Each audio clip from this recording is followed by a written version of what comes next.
बिस्मिल्लाहिर्रहमानिर्रहीम। आज हम एक नया थ्योरम पढ़ते हैं, थ्योरम 15.2। ये 15.1 का कन्वर्स है और ये दोनों ही थ्योरम बहुत इम्पोर्टेंट हैं। पहले मैं आपको 15.1 थोड़ा सा रिवाइज करा देता हूँ, यानी सिर्फ उसकी स्टेटमेंट हम दोबारा पढ़ लेते हैं। वो है कि in a right angle triangle the square of the length of the hypotenuse is equal to the sum of the squares of the length of the two other sides। किसी भी राइट एंगल ट्राइंगल में square of the hypotenuse, right angle के सामने जो side है उसको hypotenuse कहते हैं। अगर हम उसका स्क्वायर लें यानी ए स्क्वायर, वो इक्वल होगा, यानी ए स्क्वायर इक्वल होगा the sum of the square of the length of two other side. बाकी दो साइड्स जो हैं उसके जो लेंथ हैं, यानी बी और सी उसका लेंथ है, उसका अगर हम स्क्वायर लें और ऐड कर दें उनके इक्वल होगा। हाइपोटेन्यूज का जो स्क्वायर है, जो इसमें सबसे बड़ा साइड है और जो 90 के सामने होता है, उसका स्क्वायर बाकी दो साइड्स के जो लेंथ है, अगर हम उसका स्क्वायर लें और ऐड करें तो वो इसके इक्वल होगा। इसको हम एग्ज़ाम्पल से इस तरह समझ लेते हैं। अगर फॉर एग्ज़ाम्पल ये साइड 5 है तो 5 स्क्वायर, ये 3 है तो 3 स्क्वायर, ये 4 है तो 4 स्क्वायर। देखें 5 square 25, 3 square 9, 4 square 16, 25 is equal to 9 plus 16 25। तो ये थ्योरम हमारा है 15.1। 15.2 इसका कन्वर्स है, इसका अपोजिट है। इसमें यह है कि if the square of the one side of a triangle is equal to the sum of the squares of the two other side। अब ये गिवन है कि अगर एक साइड का स्क्वायर लें और वो इक्वल हो बाकी दो साइड्स के स्क्वायर के सम के, to the sum of the squares of the two other side, बाकी दो साइड्स के स्क्वायर के सम के, यानी उनका स्क्वायर लेके ऐड कर दें। अगर ये कंडीशन ट्रू हो रही है, फिर जो ये ट्रायंगल है ये राइट एंगल होगा। वहाँ पे था कि अगर एक ट्रायंगल राइट एंगल ट्रायंगल है तो फिर ए स्क्वायर होगा बी स्क्वायर प्लस सी स्क्वायर। यहाँ पे है कि अगर बी स्क्वायर और सी स्क्वायर आपस में इक्वल हैं इस ए स्क्वायर के तीसरे साइड के, तो फिर ये जो ट्रायंगल है ये राइट एंगल ट्रायंगल है।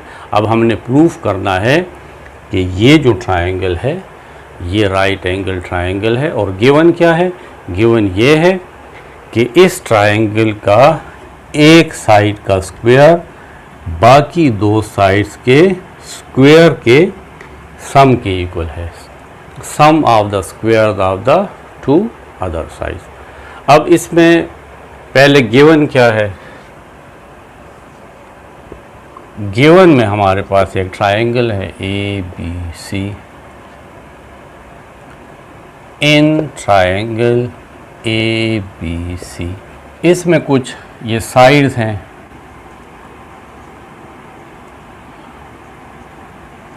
Measures of sides B C, CA and AB, or A, B and C respectively। Given ये है कि हमारे पास 3 साइड्स है, एक है BC साइड, एक है CA साइड, दूसरा है AB साइड। और इसके मेजर यानी इसके लेंथ की ये जो पैमाइश है ये कितनी है? BA ए है, यानी ये कोई वैल्यू है 5 सेंटीमीटर, 10 सेंटीमीटर या मिलीमीटर में है, किलोमीटर में है, यह हमें गिवन नहीं है।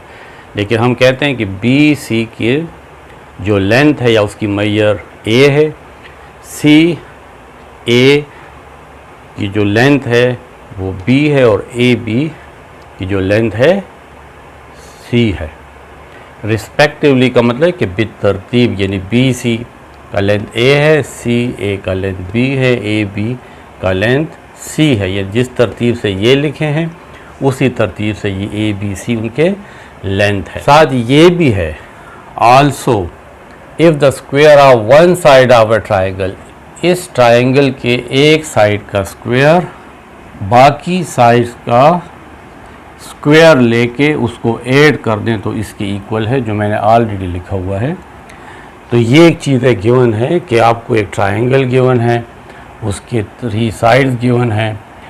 ये भी गिवन है कि इस ट्राइंगल के एक साइड का स्क्वायर बाकी 2 साइड्स के स्क्वायर के सम के इक्वल है। तो ये जो ट्राइंगल है ये राइट एंगल ट्राइंगल होगा। टू प्रूफ क्या करना है, triangle A B C is a right triangle, यानी मैथमेटिक्स फॉर्म में लिख सकते हैं कि इसका ये वाला जो एंगल है, angle C A B is 90 degree, C A B 90 degree होगा। अब हम इस पर थोड़ी सी कंस्ट्रक्शन करते हैं और प्रूफ करते हैं। ये बातें आप अपने ध्यान में रखें, इसको मैं रब करता हूँ। कंस्ट्रक्शन इसकी ये है कि इस सी ए के ऊपर हम एक परपेंडिकुलर ड्रा करेंगे। Draw perpendicular D A on C A. ये सी ए एक लाइन सेगमेंट है, इस पे ये मैं देखें परपेंडिकुलर ड्रा कर रहा हूँ। ये 90 नहीं है, ये तो आपको मैंने समझाने के लिए कहा था, अभी हमें ये मालूम नहीं है कि ये 90 है। इस सी ए के ऊपर ये डी ए में परपेंडिकुलर ड्रा कर रहा हूँ और ये भी साथ साथ कि इस डी ए का जो लेंथ होगा ये ए बी लेंथ के इक्वल होगा। ये मैं अपनी कंस्ट्रक्शन कर रहा हूँ कि यहाँ पे सी ए के ऊपर मैंने डी ए एक परपेंडिकुलर ड्रा किया और D A length B A length के इक्वल है और इस सी और डी को आपस में मैं ज्वाइन कर लेता हूँ।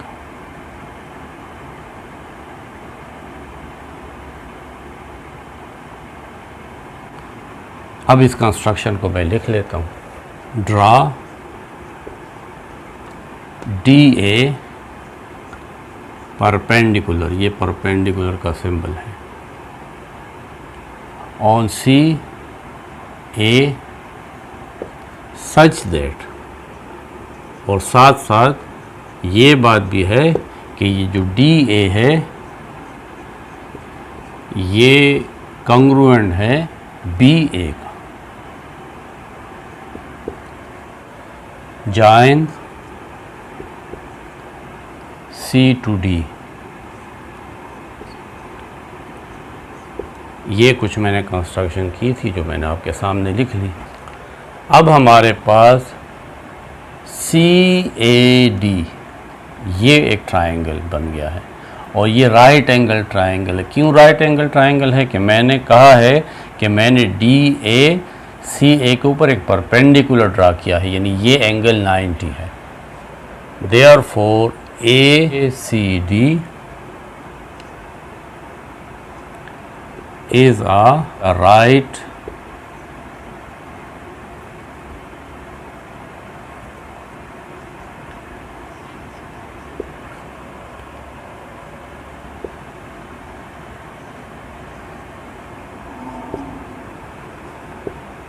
ए सी डी क्यों राइट एंगल ट्राइंगल है? क्योंकि इसमें ये वाला जो एंगल है angle C A D is equal to 90 degree. ये इसके साथ हम इसकी रीज़न लिख लेंगे। और ये आपको पता है कि यहाँ पे हम स्टेटमेंट लिखते हैं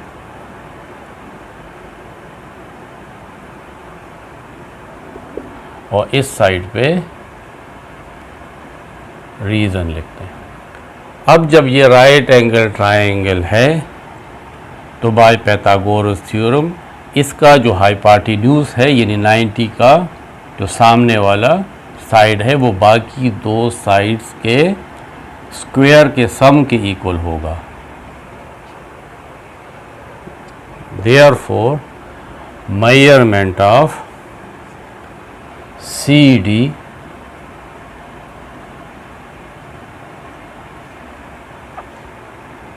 whole square यानी hypotenuse square is equal to measurement of AD square plus measurement of AC square. Measurement of CD square is equal to AD square. अब आपने यहाँ कंस्ट्रक्शन में कहा है कि DA और BA और ये BA ये आपस में इक्वल है। इसका मतलब है कि अगर ये C है तो फिर ये भी C होगा। तो यहाँ पे आप लिख सकते हैं C स्क्वायर प्लस AC ये हमारे पास B है और ऊपर स्क्वायर है तो B स्क्वायर। ये क्यों? ये पाइथागोरस थ्योरम है बाय, इसको हम इक्वेशन 1 कहते हैं। लेकिन हमें यहाँ पर गिवन में ये दिया था कि A square is equal to C square plus B square.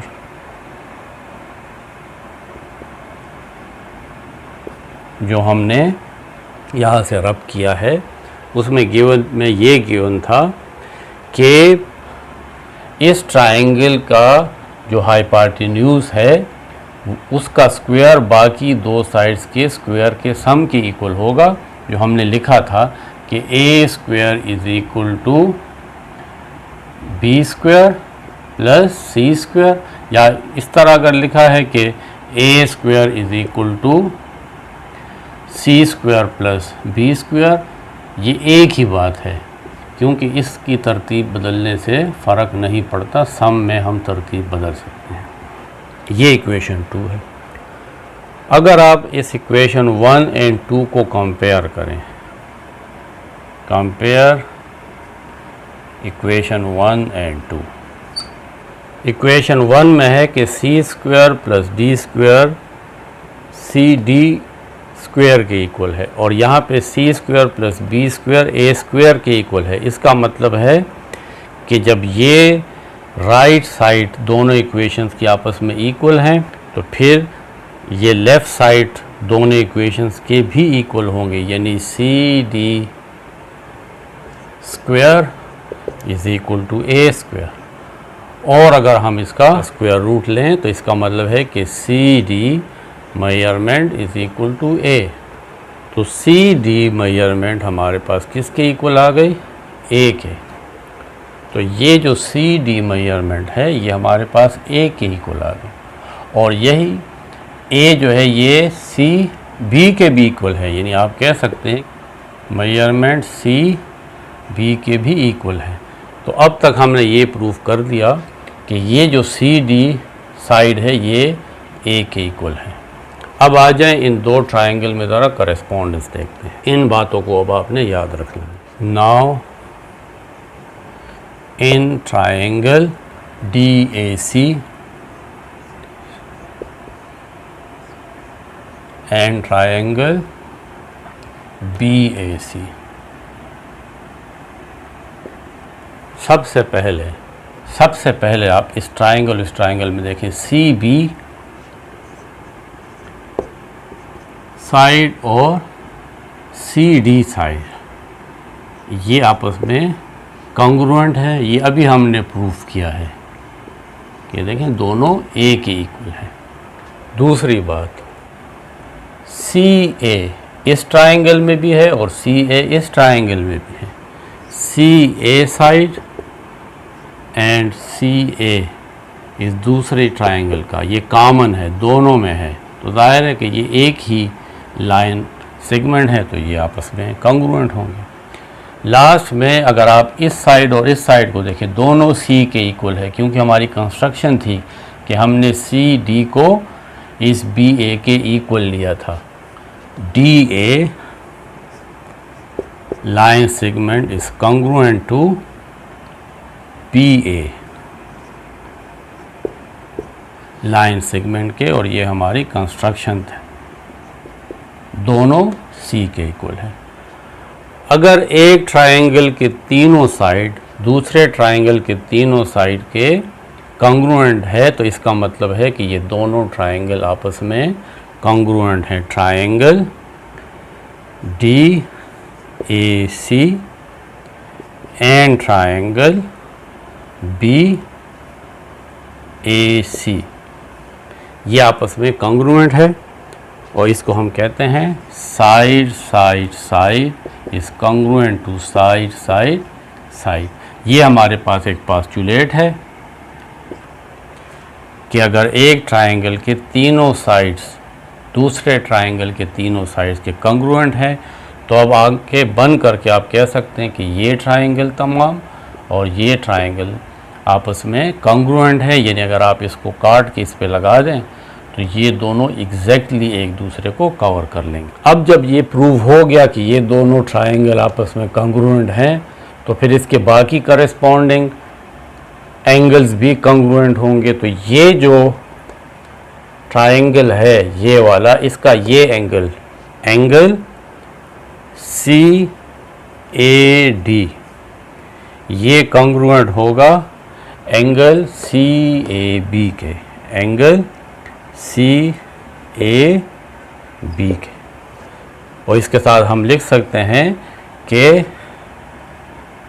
Corresponding angles of congruent triangles. क्योंकि ये दोनों ट्रायंगल्स कॉन्ग्रुएंट हैं, तो इसके जो करस्पॉन्डिंग साइड्स हैं और एंगल्स हैं वो भी आपस में कॉन्ग्रुएंट होंगे। करस्पॉन्डिंग का मतलब एक दूसरे के मुताबिक, मुताल्लिका। इसका करस्पॉन्डिंग ये है, इसका करस्पॉन्डिंग एंगल ये है, इसका करस्पॉन्डिंग एंगल ये है, इसका करस्पॉन्डिंग साइड ये है, इसका करस्पॉन्डिंग साइड ये है, और इसका करस्पॉन्डिंग साइड यही है। बट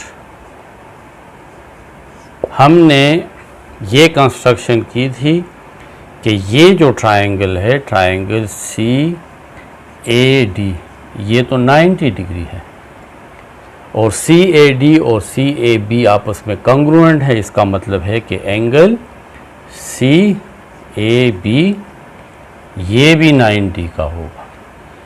यानी ये वाला एंगल सी ए बी, अब हम कह सकते हैं कि ये भी 90 है। इस स्क्वायर का मतलब 90 होता है। तो जब ये 90 है तो इसका क्या मतलब हुआ? इसका मतलब ये हुआ कि ये जो ट्रायंगल है, triangle A B C is a right triangle. क्योंकि हमने प्रूफ कर लिया कि इसका एक एंगल 90 है, और जब एक ट्रायंगल में एक एंगल 90 हो तो उसको हम राइट एंगल ट्रायंगल कहते हैं। और यही हमारा प्रूफ था। आप इसको भी खूब अच्छे तरीके से समझें, और इससे पहले वाला जो पाइथागोरस थ्योरम है उसको भी समझें। पहले उसको समझें, उसको सीखें, फिर इसको देखें, इसको समझें। थ्योरम के ये जो प्रोसेस है, पहले फिगर बहुत इम्पोर्टेंट है, फिगर बनानी है, उसके मुताबिक आपने प्रूफ करना है। गिवन और टू प्रूव ये ऑलरेडी आपके स्टेटमेंट में गिवन होता है, आपने कंस्ट्रक्शन करनी है, और कंस्ट्रक्शन के बाद प्रूफ करना है, एक साइड पे यहाँ पे स्टेटमेंट्स हम लिखते हैं और दूसरी साइड पे हम उसके रीज़न्स लिखते हैं। आप कोशिश करें कि आप प्रैक्टिकल ज्योमेट्री पे ज़्यादा तवज्जो दें, क्योंकि इसमें आपके पास एक चॉइस होती है कि आप एक थ्योरम करते हैं या एक प्रैक्टिकल ज्योमेट्री का क्वेश्चन करते हैं। तो अगर आपको प्रैक्टिकल ज्योमेट्री अच्छी आती है तो फिर आप एक थ्योरम को छोड़ें और प्रैक्टिकल ज्योमेट्री करें, और अगर आपके थ्योरम्स अच्छे हैं तो फिर थ्योरम पे ज़्यादा तवज्जो दें अगर आपको समझ में ये आते हैं, और इसकी डायग्राम पे बहुत ज़्यादा तवज्जो दें। अगर डायग्राम गलत होगी तो फिर आपका ये तमाम प्रूफ जो है इसके कोई मायने नहीं है।